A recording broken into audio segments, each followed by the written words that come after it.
এবারের পহেলা বৈশাখে ঢাকায় অনুষ্ঠিত হলো এক ব্যতিক্রমী আয়োজন ড্রোন শো। রাজধানীর মানিক মিয়া অ্যাভিনিউতে হওয়া এই প্রদর্শনী লাখো মানুষ দারুণভাবে উপভোগ করেন। প্রযুক্তির আধুনিক ছোঁয়ায় এবছর নববর্ষের উদযাপনে পায় নতুন মাত্রা। রঙিন আলোয় সুন্দর আকাশে ভেসে ওঠে নানা প্রতীক ও বার্তা।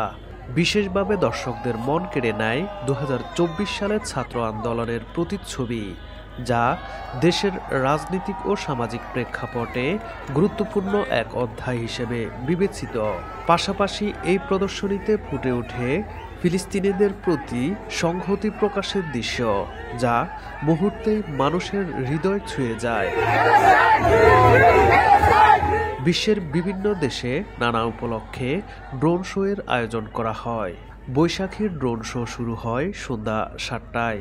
প্রায় 15 মিনিটের প্রদর্শনীর শুরুতে দেখা যায় শোষণ শাসনের খাঁচা ছেড়ে উড়াল দিচ্ছে পাখি। এরপরই দেখানো হয় গণ অভ্যুত্থানের প্রথম শহীদ রংপুরের আবু সাইদকে।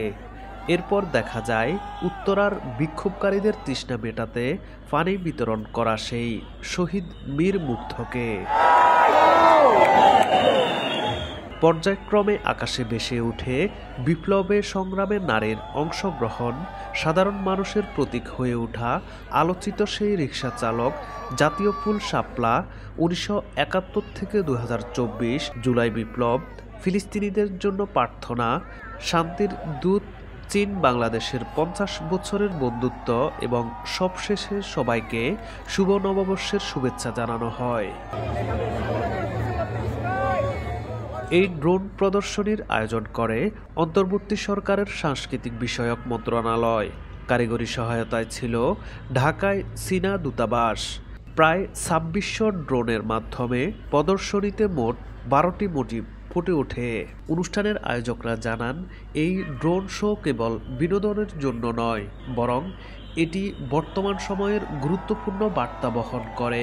প্রযুক্তির মাধ্যমে তুলে ধরা হয়েছে গণ আন্দোলন, মানবিক বিপর্যয় এবং আশা ভবিষ্যতের ইঙ্গিত।